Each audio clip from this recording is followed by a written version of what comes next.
ബ്ലോക്കിൽ പെടുമോ? ഇല്ലല്ലോ, ഇല്ല, ബ്ലോക്കിൽ പെടില്ല. ഈ രാത്രി കത്തിച്ച് വിട്ട് പോണത് എങ്ങടാന്നറിയോ? നമ്മുടെ തൊട്ടടുത്ത് അമൃതംഗമയ ടീംസിൻ്റെ കോൺസെർട്ട് കിടക്കുന്നുണ്ട്.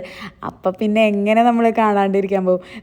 ഞങ്ങൾ രണ്ടുപേരും കൂടി വിട്ടിട്ടുണ്ട്. നേരെ പേരാമ്പ്ര പള്ളിയിലാണ് നമ്മുടെ പരിപാടി കിടക്കണത് കേട്ടോ. അപ്പോൾ ഞങ്ങൾ ചെന്നപ്പോൾ അവിടെ അഭിരാമിയുടെ പെർഫോമൻസാണ് നടക്കുന്നത്. അവിടെ അടിച്ച് പൊളിച്ച് തകർത്തോണ്ടിരിക്കുകയാണ്. പള്ളിപ്പെരുന്നാളിന് നമ്മുടെ പള്ളിയുടെ ഡെക്കറേഷൻ കാണാമെന്ന് വെച്ചപ്പോൾ പള്ളിയുടെ ലൈറ്റൊക്കെ ഓഫ് ചെയ്തിട്ടേക്കാണ് ഈ പ്രോഗ്രാംസ് നടക്കണ കാരണം. പിന്നെ ഞങ്ങൾ ഒന്നും നോക്കിയില്ല. ആ തിരക്കിൻ്റെ ഇടയിൽ കൂടെ തിക്കി തിരക്കി ഞങ്ങളിത് ഏറ്റവും ഫ്രണ്ടിലെത്തിയിട്ടുണ്ട്.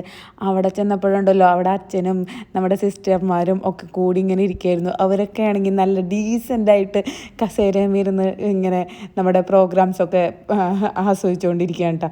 അപ്പോൾ അതിൻ്റെ ഇടയിൽ ചെന്ന് നമുക്ക് കൈയടിച്ച് ബഹളം ഉണ്ടാക്കാൻ പറ്റില്ലല്ലോ. അതിൻ്റെ അപ്പുറത്തെ സൈഡിലാണ് അവർ നല്ല അടിച്ച് പൊളിച്ച് കൈയടിച്ച് പ്രോത്സാഹനം കൊടുക്കണത്. പക്ഷേ ഈ സൈഡ് കുറച്ച് ഡീസൻ്റ് ആയിരുന്നു. ആ സൈഡിലായി ഞങ്ങൾ.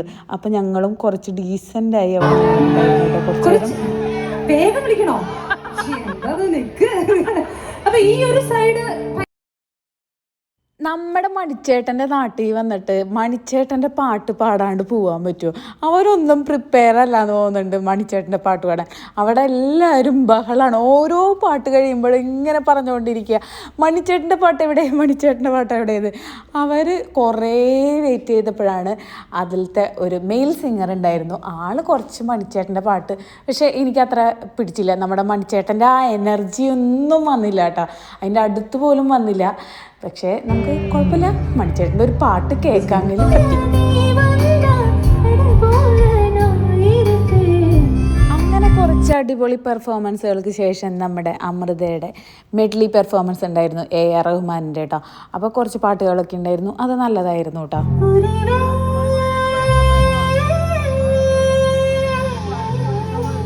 അതൊക്കെ കഴിഞ്ഞ് വീണ്ടും അടിച്ചു പൊളി പാട്ടുകൾ വരുമ്പോൾ നമുക്ക് എങ്ങനെ ഇങ്ങനെ കൈ കെട്ടി അനങ്ങാണ്ട് നിൽക്കാൻ പറ്റും? ഞങ്ങൾ കുറേശ്ശെ ഇങ്ങനെ ആടി ആടി നിൽക്കുമ്പോഴാണ് നമ്മുടെ വൈബിന് പറ്റിയ കുറച്ച് ടീംസിനെ കിട്ടിയത്.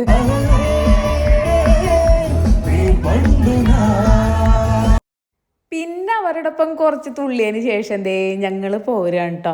അവിടെ പ്രോഗ്രാംസ് കഴിയാറായിട്ടുണ്ട്. ഇനി 2-3 പാട്ടും കൂടെ ഉള്ളൂ എന്ന് പറഞ്ഞു.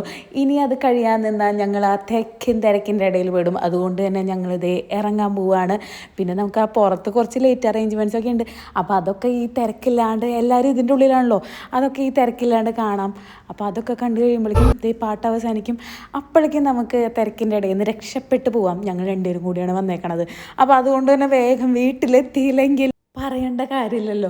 അപ്പോൾ പിന്നെ ഞങ്ങൾ പോവുകയാണ്. അങ്ങനെ കുറച്ച് നേരം ആ ലൈറ്റിൻ്റെ ഉള്ളിലൊക്കെ കടന്ന് വീഡിയോസൊക്കെ എടുത്ത് ഞങ്ങൾ ഇറങ്ങാൻ പോവുകയാണ്. അപ്പോൾ നമ്മുടെ ഇന്നത്തെ പരിപാടി അടിച്ചു പൊളിച്ചിട്ടുണ്ട്. എനിക്ക് പേഴ്സണലി ഇഷ്ടമായത് അഭിരാമിയുടെ പെർഫോമൻസ് ആണ് കേട്ടോ. അപ്പോൾ നിങ്ങൾ ഈ വീഡിയോ ഒക്കെ കണ്ടിട്ടുണ്ടെങ്കിൽ, അവരുടെ പെർഫോമൻസ് കണ്ടിട്ടുണ്ടെങ്കിൽ നിങ്ങൾക്ക് ആരുടെ ഇഷ്ടമായി എന്നുള്ളതൊന്ന് കമൻറ്റ് ചെയ്തോളൂ കേട്ടോ. അപ്പോൾ നമുക്കിനി അടുത്ത വീഡിയോ ആയിട്ട് കാണാം. പിന്നെ ഒരു കാര്യം, ലൈക്ക് ചെയ്യാൻ മറക്കരുത് കേട്ടോ. ലൈക്ക് ചെയ്യുക, സബ്സ്ക്രൈബ് ചെയ്യുക, കമൻറ്റ് ചെയ്യുക. അപ്പോൾ പോട്ടെ, ടാറ്റാ.